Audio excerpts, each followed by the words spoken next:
Kollox jinsab lest għall-ewwel semifinali tal-Eurovision illi se ssir it-tlieta filgħaxija f'Rotterdam bl-attenzjoni ta' pajjiżna tkun fuq il-kantanta Maltija Destiny li se tinterpreta l-kanzunetta Ġemekas. Fil-fatt fl-aħħar sigħat Destiny kantat il-kanzunetta tagħha quddiem il-ġurija f'dik li titqies l-aħħar prova qabel ix-show ta' tlieta.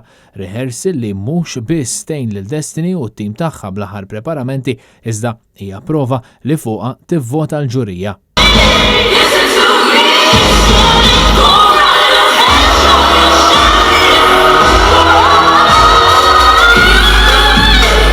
Fl-aħħar sigħat kienu bosta dawk li kienu qed jistennew bil-ħerqa li jaraw lil Destiny fuq it-tapit l-aħdar fil-ftuħ uffiċjali li sar il-ħadd filgħaxija. Iżda bħala prekawzjoni il-kontinġent Malti ma kienx preżenti wara li ħareġ każ pożittiv ta' COVID-19 fid-delegazzjoni tal-Iżlanda. I feel quite sad and disappointed that I didn't make it today to the turquoise carpet, but it's okay. I think that was best for me, my delegation and the people around me, so it's okay. But yeah, I would have loved to be there with all the other contestants, obviously.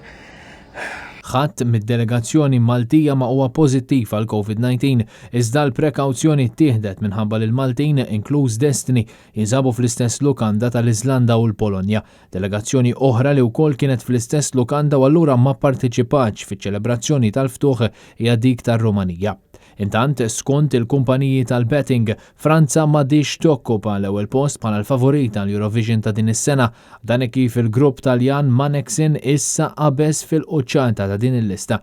Il-kantanta Maltija Destiny dejjem skont il-bettings għada fit-tielet post, dan wara li okkupat l-ewwel post għal numru ta' ġimgħat. Måneskin ilhom ġimgħat sħaħ javvanzaw lejn il-quċċata u jidher li l-istil rock li qed jipproponi dan il-grupp bil-kanzunetta Zitti Buoni qed jintlaqa' tajjeb ħafna. Min-naħa l-oħra dan qed jitqies bħala diżappunt tal-Franċiża Barbara Pravi li kienet ilha numru ta' jiem tokkupa l-quċċata.